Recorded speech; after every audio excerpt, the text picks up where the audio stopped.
Sekarang pertanyaan gini, kalau sudah obrolan itu nggak dibahas, nanti di Efesus, ya ini ngomong kita di pemuritan di gereja aja, saya minimal 3 pertemuan nggak selesai. Ini imam kasih di setengah jam, aduh, ya udah nggak apa-apa lah. Ya, kita lihat dulu Amsal 24 ayat 3 dan 4.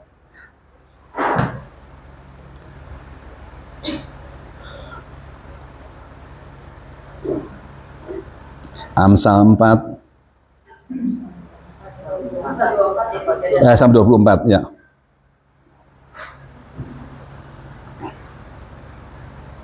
Ayo. Amsal 24 ayat 3 dan 4. Ya. Dengan hikmat rumah didirikan, dengan kepandaian itu ditegakkan, dan dengan pengertian kamar-kamar diisi dengan bermacam-macam harta benda yang berharga dan menarik. Tuh, lihat Bapak Ibu. Dengan hikmat rumah tangga kamu didirikan. Dengan kepandaian kamu dapat membangunnya itu. Dan dengan pengertian kamu akan isi kehidupan rumah tangga kamu dengan hal-hal yang berharga, hal-hal yang mulia. Ya, sebenarnya kita mau tadi pembukaan ini mau ke sini nih. Jadi di sini sama sekali tidak disebutkan kata love, kata cinta.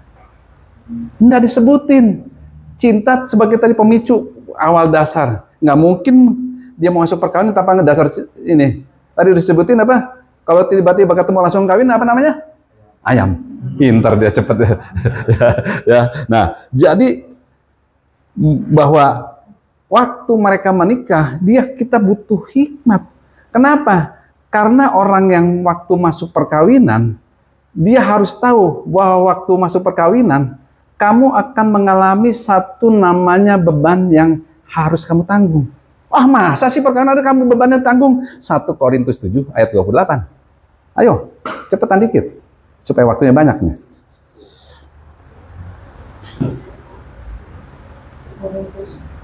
1 Korintus 7 ayat 28. Tetapi kalau engkau kawin, engkau tidak berdosa. Dan kalau seorang gadis kawin, ia tidak berbuat dosa. Tetapi orang-orang yang demikian akan ditimpa kesusahan badani. Dan aku mau menghindarkan kamu dari kesusahan. Siapa mau ditimpai kepada kesusahan badani?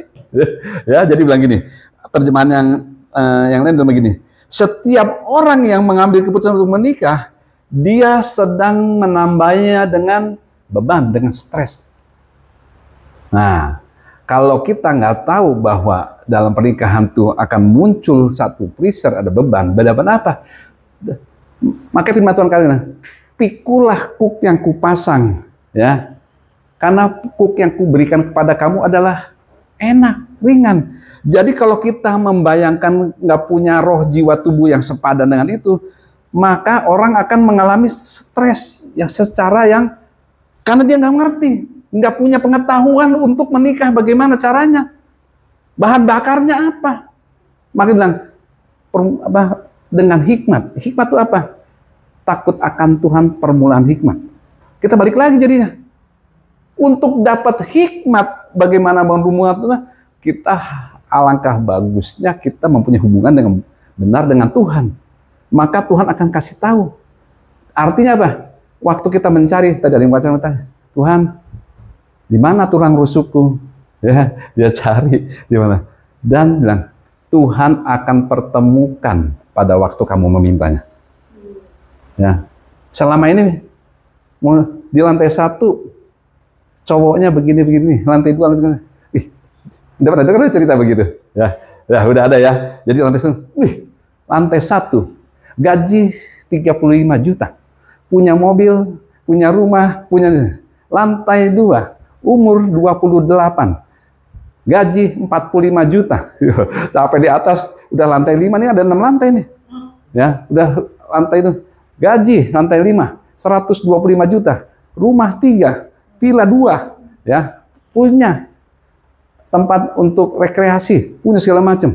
Dia berpikir, jangan-jangan lantai 6 lebih bagus. Waktu sampai lantai 6, Anda telah habis masa pemilihan. Gak bisa balik lagi. Karena apa? Waktu kamu sampai di atas, kamu nggak bisa lantai 1 lagi. Jadi, pada waktu kita dihadapkan namanya satu pilihan, kita kan nggak tahu. Kita punya Roh Kudus yang selalu menuntun kita, bukan perasaannya. Intimasi itu penting, ya. Nanti kita akan membahas intimasi dan segala macam lebih asik lagi. Nah, jadi dengan hikmat rumah didirikan, dengan pengetahuan apa sih? Tadi udah dikasih tahu, roh, jiwa, tubuh, ya. Kalau kita satu buku manualnya udah betul, kita belajar, kita tahu firman, dia nggak tahu firman. Jangan cepet-cepet kawin. Wah, yang penting dia cantik. Yang penting budinya kayak gitar Spanyol. Pada Bapak Ibu dulu saya ingat ya, orang cari perempuan kayak gitar Spanyol. Bapak Ibu pernah lihat gitar Spanyol? Hah? Kecil sini, gede di sini. Itu gitar Spanyol. Artinya dia akan besar sekali nanti.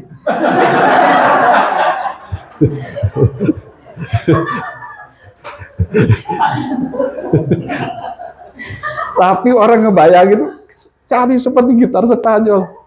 Waduh. Besar pada waktunya. Nah, itu betul, ya. Betul. Jadi maksudnya gini. Ini nyimpang sedikit. Ya, satu kali saya bawa anak istri jalan-jalan ke China. Satu kali terlibat begini. Bapak-bapak, bagus kan? Guilin, Shanghai, Beijing, tempat-tempat yang China bagus. Ada kan saya kasih tahu satu tempat yang lebih bagus dari itu. Satu provinsi yang bagus. Cuma jangan ajak istri. Kenapa? Laki-laki penasaran kan? Emang kenapa? Oh, jangan ajak istri. Begitu saya bilang, kenapa si itunya tuh Din? Nah, ini bapak-bapak udah pasti tertarik. Itu kalau lagi gadis, nih segini badannya, ya. Nanti begitu kawin, segini besar. Jadi artinya waktu udah merit segini, tapi setelah merit, kenapa? Udah makan minyak samin, makan udah coba. Ada satu provinsi, Imam tahu ya, Xinjiang. Nah, itu tempat yang paling bagus ya. Matanya nggak sipit, matanya kayak bule, matanya besar, kulitnya putih kayak orang China. Wah, pokoknya bagus nih. Saya bilang, tapi jangan, wah bahaya. Jangan ajak istri, kan dia bilang gitu. Jadi itu intermezzo aja. Jadi artinya kita harus ngerti, butuh pengetahuan bahwa pengetahuannya gimana. Saya ajarin sama anak saya laki-laki. Dia bilang, kamu mau cari istri kira-kira kayak gimana? Biasanya seorang anak laki-laki selalu lihat siapa? Mamanya. Lihat papanya apa mamanya? Pasti mamanya, masih lihat papanya. Pasti lihat mamanya. Kalau mamanya jadi figur yang bagus, dia akan kasih tahu. Yang begini-gini. Jadi kamu ada satu keluarga, dia ketemu pacaran, ketemunya di clubbing. Hah? Kamu ngerti nggak? Tempatnya aja di situ. Berarti habitatnya dia di situ. Cara berpikirnya di situ. Kalau dia begitu, kamu bisa bayangin dulu. Kamu harus punya pengetahuan. Walaupun kerjaan gua halal, oke, halal. Tapi kamu lihat, pergaulan yang buruk merusak semua tatanan yang baik. Harus punya pengetahuan hal itu. Kita nggak mau ngejas, tapi ada peribahasa bilang apa? Teliti sebelum membeli, atau sedia payung sebelum hujan. Daripada nyesal kamu. Benar. Ada salah satu pemilik saya di satu kota bilang itu. Ketemuan dari mana? Di mana? Di sini kok. Saya cuma gini aja. Ya sudahlah. Kita nggak bisa menghakimi. Tapi firman Tuhan, kalau kamu berbalik dari cara hidupmu yang lama, ya Tuhan akan memulihkan. Tapi kenapa? Bayar harganya terlalu mahal. Lebih baik teliti sebelum membeli. Ya, jangan sampai udah orang Manado bilang menyasal. Menyasal. Atau kalau sudah menyasal, ada bahasa kedua. Kasihan. Kasihan dia, kasihan. Semuanya isinya kasihan. Kita nggak mau dikasihani. Kita mau jadi berkat, ya. Nah, kita harus punya pengetahuan. Otak perempuan sama otak laki-laki itu beda. Ya, harus tahu. Mata laki sama mata perempuan beda. Cara perempuan mendengar sama laki-laki beda. Jangan ajak ngobrol suami kalau lagi setir ya Pak ya. Istri ngoceh terus. Dia pada gitu. Terus. Karena otak laki-laki satu arah. Ngerti nggak? Diajak ngomong, tadi udah ngomong nggak didengerin. Beda sama perempuan ya. Ini pegang HP, matanya ke sono, tangannya bisa begini. Bisa basah. Jadi mata bisa lihat anak kerja gini sambil masak, tapi nggak keasinan, hebat juga dia. Ya. Harus punya pengetahuan. Nah, jadi kalau buku manualnya belum sama, benerin dulu. Cari yang betul. Kalau sama-sama punya Alkitab, ada pertanyaan berikutnya. Lu Alkitab udah khatam belum? Dibaca enggak maksudnya? Gua baca udah 15 kali. Oke, ngerti nggak? Kayaknya dikit. Kalau udah bilang dikit berarti nggak ngerti deh. Ya. Kalau udah dibaca, ngerti, pertanyaan berikutnya. Udah dilakuin tuh. Lu dapat apa dari firman itu? Karena gini, perkawinan kita butuh yang secara spiritual. Karena sepadan, orang yang kepenuhan Kristus, dia selalu mempunyai sesuatu yang maunya memberi, bukan meminta. Kenapa kita harus kepenuhan Kristus sebelum kawin itu? Saya dulu nggak ngerti juga. Makanya diberesin dulu. Puji Tuhan, karena ada satu kerinduan dari awal. Tuhan, aku rindu. Nanti boleh lahir keturunan-keturunan yang ilahi. Duh, lu belum bener, ya benerin dulu Tuhan. Ya, akhirnya kita ada satu zaman dulu kebangunan rohani tahun 90 sekian di restoran dah. Diberesin deh. Pokoknya yang penting ada satu kerinduan. Tapi lebih baik terlambat bersama Tuhan daripada ya seperti itu. Karena ngerti ini saya harus bebenah ya.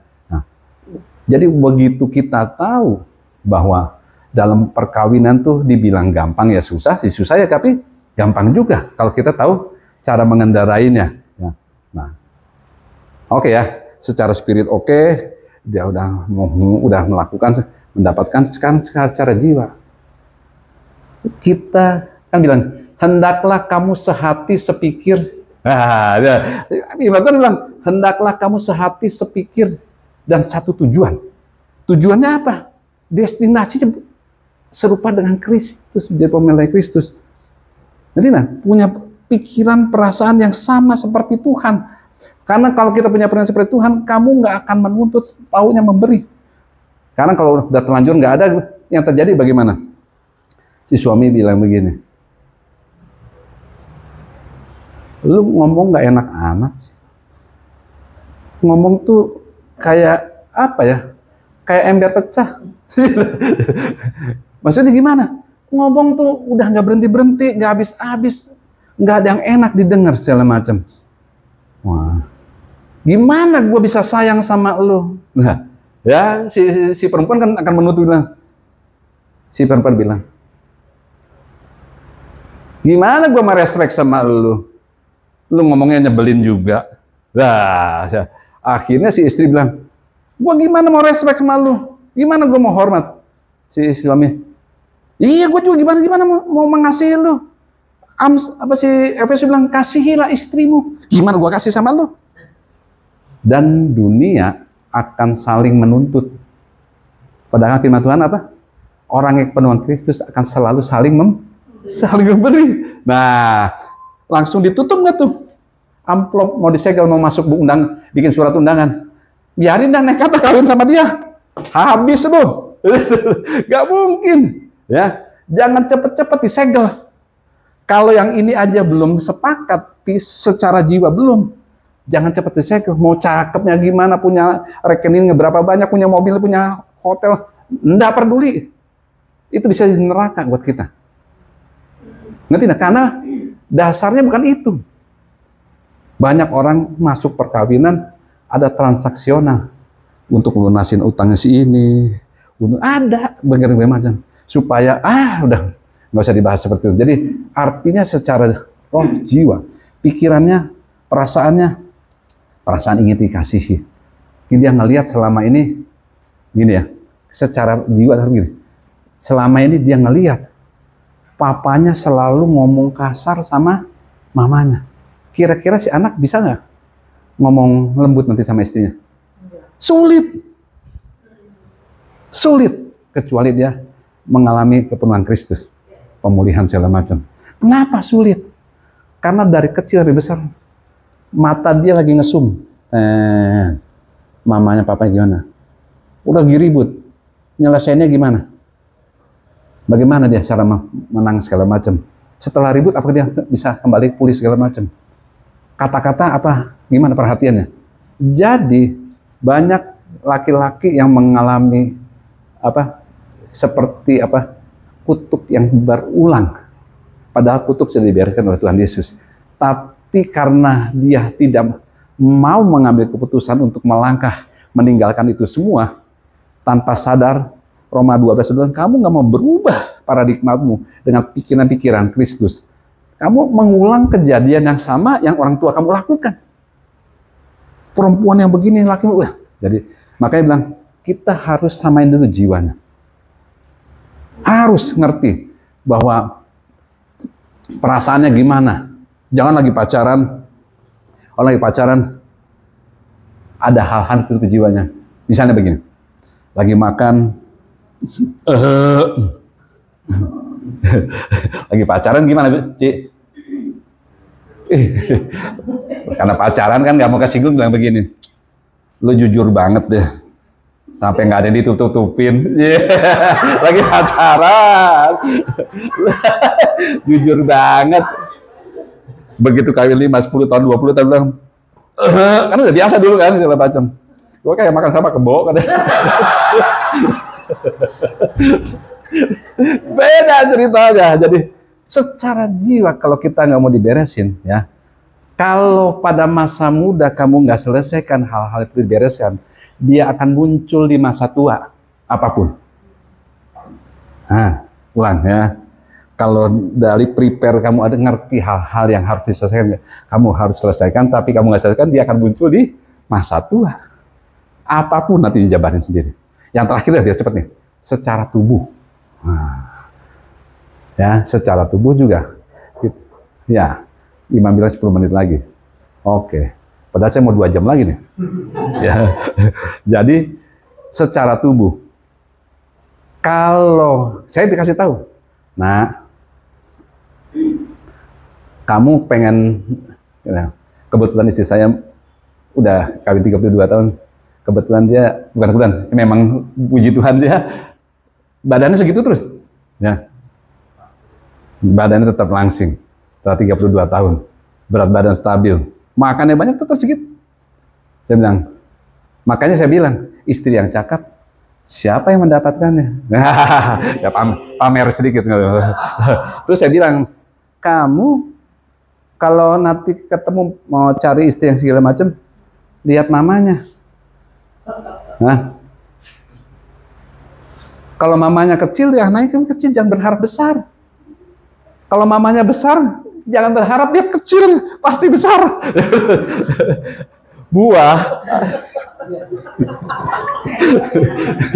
Buah apa? Nggak jauh dari. Oh, dia kira-kira begitu, ya. Tapi bisa dirubah dengan pola hidup yang benar. Ini secara umumnya. Jadi kamu harus siap. Artinya gini, bukan kita menghindar. Kamu waktu punya pengetahuan, punya pengertian hal itu, waktu kamu tetap memilih, aku ambil. Jangan pernah jalan balik, nggak bisa. Segala kamu yang kamu sudah putuskan, kamu harus apa? Harus jalani, berani ambil resikonya. Gua nyesel, gua salah pilih. Ya iyalah. Ya, nggak begitu. Nggak bisa. Makanya butuh hikmat, butuh pengetahuan, butuh pengertian. Maka kamu akan hidup dari blok M ke sini, nggak bertahan untuk supaya jangan jatuh keluar dari bus atau dari kereta. Enggak. Nah, Jadi sebagai penutup ilustrasi begini. Kalau secara roh, jiwa, tubuh kamu sudah tahu, ya, orang menikah itu kalau ada aqua tadi misalnya seperti 2 gelas botol, ya, satu ada 2. Coba Mam, saya contoh. Ini saya kasih tahu. Ini nggak apa-apa. Ini satu kecil, satu gede. Yang tadi bilang, yang satu kaya banget, ganteng banget, ya, atletis banget. Yang satu ini biasa-biasa, kepribadiannya bagus. Wah, tapi sama-sama indah. Atau uangnya kurang. Jadi waktu si yang merasa yang kaya, yang berkelebihan ini nggak memilih dia, artinya waktu kamu memilih, kamu sudah ngerti bahwa kamu menjadi saling mengisi, kepenuhan, saling memberi. Jangan karena dia cantik, karena dia pinter, tapi nggak punya duit, jelek, gendut, cuma banyak duit doang. Ya, jadi gue mau sama dia. Dia tajir, banyak perusahaannya. Ya, jadi akan berusaha menuntut. Gue suka sama dia karena dia cantik, dia kayak pinter. Udah jalan 5-10 tahun. Yang tajir jadi tajur, ya. Jadi tajir telanjur gitu ya. Ya. Yang udah cantik makin tua. Iya, maaf kata dulu Paramita setelah 10-20 tahun parah sekali ke sini. Dulunya kayak Paramita cantiknya nih. 20 tahun. Kok kenapa jadi begini? Parah sekali katanya. Nah, bukan begitu.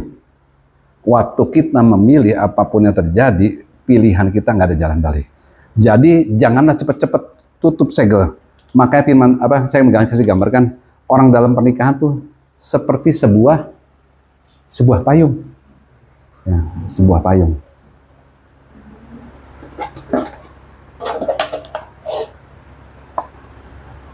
Bapak yang mana? Posisi Bapak di mana? Yang ini apa yang ini? Bawah. Bawah. Ibu yang mana? Ayo, ini iPad atas. Yang mana, Bu? Ibu yang mana nih? Ini payung. Ibu yang mana? Janganlah kau bertahan-tahan. Pikir sejenak. Ada waktumu 3 detik saja. 1, 2. Apa, Bu? Ya enggak, Ibu mau kalau ini payung, Ibu yang ini apa yang ini? Payung yang atas. Ibu yang atas. Ibu yang mana? Itu tuh. Ya, Bu. Atas. Bapak? Yang bawah. Suami yang atas. Bawah, atas, bawah, atau bawah? Hah? Bawah. Bawah. Ci, yang mana, Ci? Hah? Bawah. Oh, yang mana? Atas apa bawah? Laki-laki yang mana? Atas. Imam yang mana, Mam? Yang atas ya. Oke. Kalau yang atas saya minum dulu dah. Karena kepala di atas. Nah, jadi kita harus ingat prinsip firman Tuhan. Tuhan menciptakan wanita menjadi yang benar. Penolong apa penolong? Penolong. Orang yang menolong posisinya di leher. Ya, di leher, dia menyangga kepala. Suami adalah kepala istri. Kepala suami adalah Kristus. Jadi gitu lah. Jadi urutannya kan begitu. Yang menjadi kepala rumah tangga tuh suami, kepala. Makanya tadi saya kasih gambaran seperti Raja Wali. Waktu kamu masuk perkawinan, serahkan nakodanya sama suami. Suami akan mengayomi, menudungi. Ya, tapi sehebat-hebatnya payung, sekuat-kuatnya payung, kalau penyanggahnya nggak kuat, ya, kalau penyanggahnya, penolongnya itu kabur, habis rumah tangganya. Makanya tadi saya kasih gambaran. Dalam satu kerajaan di perjanjian lama segala macam, raja yang hebat, raja yang diberkati Tuhan, bertahan lama, selalu ada istri yang takut akan Tuhan. Wah, penolong ya. Ada raja yang hebat, raja puasa, tapi jahat. Istrinya nggak takut Tuhan akan Tuhan. Mau hebat apa? Nah, jadi istri itu posisinya leher. Makanya di 1 Petrus 3 bilang gini, buat istri, Tuhan kasih 6 ayat. Hai istri, tunduklah, harus ini. Ya, istri banyak. Ya, kenapa? Dia harus kokoh untuk menyanggah. Yang ini, suami cuma satu aja.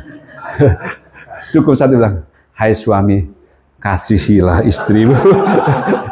Jadi waktu kasih itu berjalan, semuanya itu bisa nih buat lo semua. Ya, lalu tadi saya balik, kalau itu nggak terjadi gimana? Kalau di dunia bilang, emang yang model kayak lo gue nggak bisa cari lagi. Udah tua jelek aja lo kan.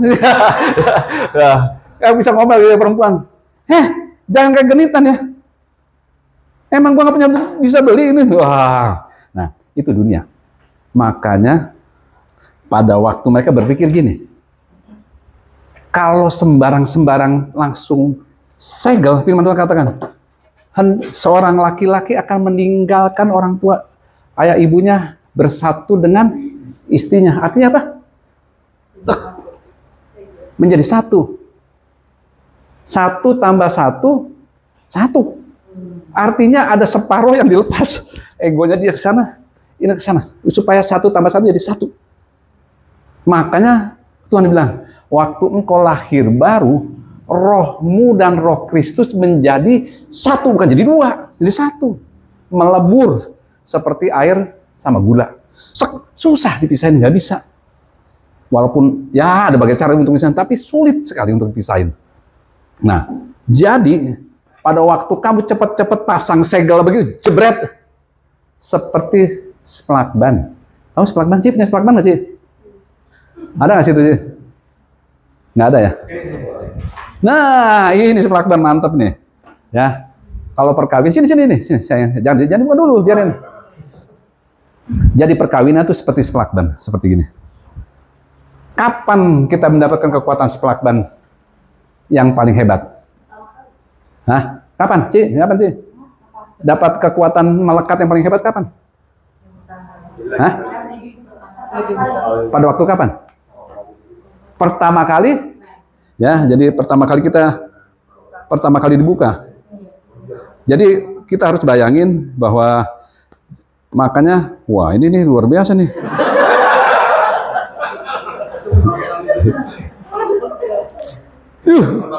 Dikit lagi. Ya. Jadi kita bisa bayangin ya. Ini aduh mantap sebentar ya. Jadi kekuatan pertama kali dalam sebuah dari splak ban tuh seperti amplop yang ada lemnya. Ya. Jangan cepet-cepet diplak. Roh jiwa tubuhnya udah oke belum? Cek baik-baik tubuhnya. Nah, saya kasih contoh gini, sebelum ke situ ya, sambil nunggu splak ban. Ada orang, saya balik lagi nih, loncat-loncat nih. Ada orang kawin, tubuhnya bilang gini, nanti udah kawin, mau punya anak apa enggak? Ada orang nanya? Ada. Siapa yang mau kawin? Orang gue mau jadi pastor. Tanya dulu. Jangan enak pacaran udah 5, 6, 7, 8 tahun. Saya pernah ada ketemu. Ya. Gila. Saya lihat perempuannya udah hampir 40 sekian, hampir 50-an. Laki juga nggak muda-muda amat. Itu pacaran terus nggak habis-habis. Nah, jangan terus saya ngerti gini.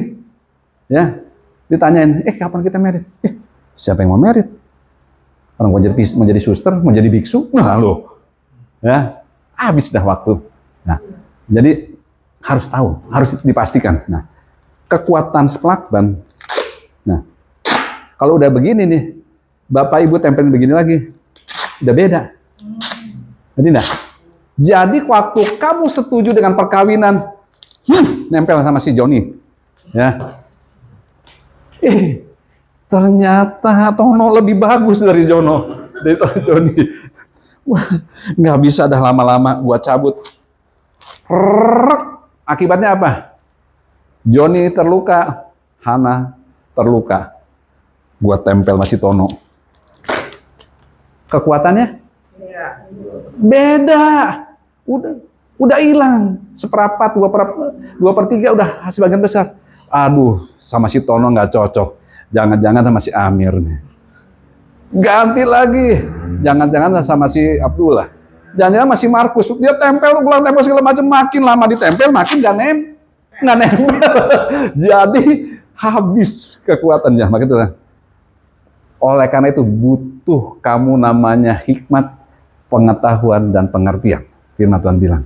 Tanpa itu, kamu kalaupun kanan akan sekedar kamu bertahan di situ. Ya, asik ya. Nah, seperti buah jeruk.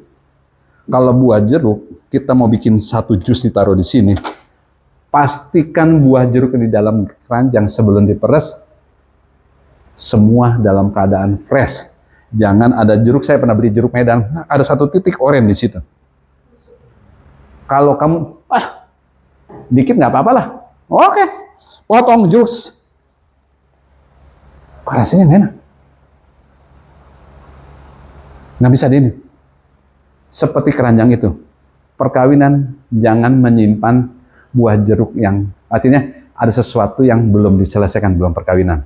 Nanti dah, habis kawin kita beresin. Nggak bisa. Ya, yang terakhir. Yang terakhir, ya, Imam udah kasih tanda nih, benar-benar terakhir. Ya. Kalau tadi lemnya kuat, nggak bukan saling seperti ini, bukan saling mengisap. Gua kawin sama lu karena lu begini-begini. Gua kan yang butuh, gua sedot, ya sedot terus. Gara-gara dia gua hidup lebih enak. Lu kalau lu nyedot terus, gua kegapan giliran gua nyedotnya. Gantian dong, saling sedot, ya. Lama-lama capek. Banyak orang, gua udah capek kawin sama dia, nggak tahan, ya. Dan akhirnya setiap dia bilang, kita nggak ada satupun yang berkehendak untuk gagal dalam perkawinan. Sampai sini ada pertanyaan nggak, Bang? Apa gimana, Bang? Selesai? Tutup? Ya, oke. Nanti lain kali kita, masih panjang nih, masih banyak, tapi sampai di sini dulu. Karena satu lagi sebenarnya, pernikahan adalah sebuah komitmen. Kita belum ke situ, ya. Tapi kapan-kapan nanti, tahun depan. Ya. Tundukkan kepala, Bapak, kami ucap syukur untuk teman-teman yang luar biasa, di mana kami mau belajar sebagian dari kebenaran firman-Mu. Kami boleh belajar sedikit mengenai bagaimana mengarungi bahtera pernikahan, baik persiapannya, menjalaninya, dan bahkan mengakhirinya. Kami tahu Tuhan, di luar Tuhan kami tidak akan berbuat apa-apa. Kami tahu rancangan Tuhan, rancangan damai sejahtera, bukan rancangan kecelakaan, masa depan yang gilang gemilang penuh harapan. Kami tahu Tuhan, bahwa Tuhan menghendaki kami memenuhi bumi dengan DNA-Mu yang luar biasa itu. Supaya dunia melihat, ada perbedaan orang yang beribadah kepada Tuhan dengan yang tidak. Ada orang bisa melihat ada perbedaan orang yang sungguh-sungguh dengan yang tidak. Dan kami percaya Tuhan, pada waktu kami setuju dengan firman Tuhan, janji Tuhan, Tuhan membuat hal-hal yang tidak mungkin menjadi mungkin. Yang tidak bisa menjadi, bahkan yang mustahil sekalipun, Tuhan buat mungkin. Karena pada waktu Tuhan memberikan kami pasangan yang sepadan, oleh karena itu kami bisa bersepakat. Pada waktu bersepakat, kami bisa berjalan bersama. Kekuatannya berbeda pada waktu kami berjalan sendiri.